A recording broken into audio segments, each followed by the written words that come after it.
da caixeta, Érica Hilton, te representa como mulher? Rafael, em primeiro lugar, porque se você tem um espectro político ligado à direita, hoje em dia, se você der sua opinião, você tem risco de ser censurado, de sofrer algum tipo de acusação. Então, a depender do que eu possa me expressar aqui, a minha opinião, as pessoas podem dizer que eu sou transfóbica, homofóbica, enfim. Então, o que precisa ficar claro é, o ser humano ele precisa ter liberdade para ser o que ele quiser, para se expressar da forma como ele quiser. Então, se a Érica Hilton, cujo nome de batismo parece que é Felipe, nasceu como um homem biológico, e a minha colega mesmo no argumento dela, lembrou que a biologia, ainda que ela defenda essa teoria que existe vários estudos, é uma teoria social de que gênero é uma construção social, isso não passa de uma falácia, porque até para a gente fazer de conta que gênero é uma construção social, a gente precisa partir do ponto de que existe uma premissa, sexo masculino e sexo feminino, e isso é indiscutível, porque no fim das contas, a pessoa vai ter que procurar um médico especialista para homem ou um médico especialista para mulher, então tem o cuidado masculino e tem o cuidado feminino.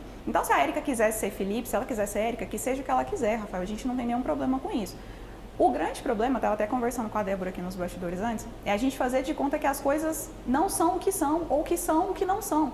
Se ela quer ser uma pessoa trans, tudo bem.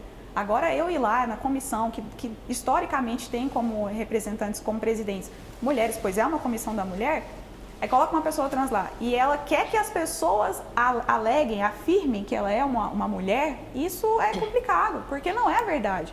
Ela é uma mulher trans, ou seja, é um homem biológico que se identifica como mulher. E a gente não tem nenhum problema com isso. Mas agora a pessoa querer impor essa verdade, que é algo que somente ela vive, que faz parte da intimidade dela, das escolhas da vida dela, aí essa é uma outra situação, é um outro debate que a gente tem que fazer. Então, aqui tem que ficar muito claro, se tem um homem nessa comissão e em outras comissões, existem vários homens que me representam, por exemplo.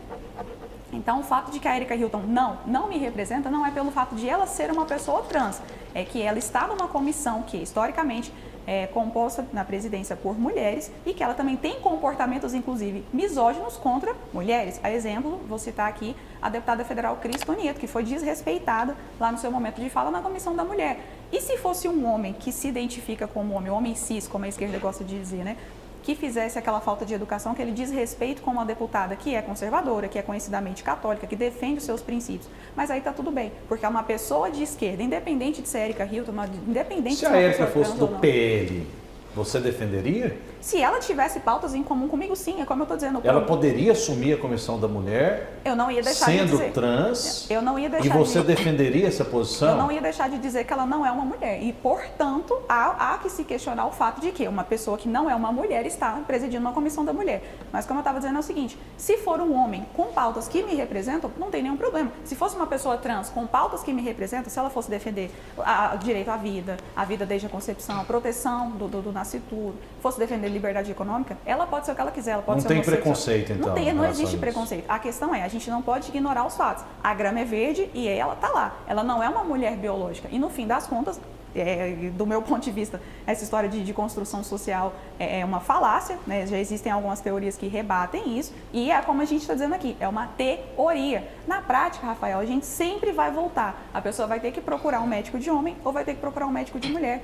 Isso é fato. E não tem nenhum problema se a pessoa quer ser homem, se ela quer ser mulher, se ela quer se identificar. O problema reside em ela querer impor essa verdade, empurrar isso goela abaixo da sociedade e ainda se apoderar desse discurso em nome de ser uma pessoa livre e etc. Mas, na verdade, praticar exatamente aquilo que ela diz combater, que foi exemplo do que aconteceu com a deputada Cris Tonieto, que foi desrespeitada, destratada. Mas e aí, a gente está defendendo as mulheres ou a gente está trazendo uma pauta que diz que defende as mulheres, mas, na verdade, é só para empurrar uma agenda ideológica que, na verdade, tem como última finalidade acabar destruindo as verdades básicas, porque eles querem definir o que é verdade, se a grama é verde, se não é, mas não sabem nem mais definir se o sexo é masculino ou feminino. E isso os nossos olhos veem, então a gente não pode negar o que os nossos olhos estão vendo, Rafael.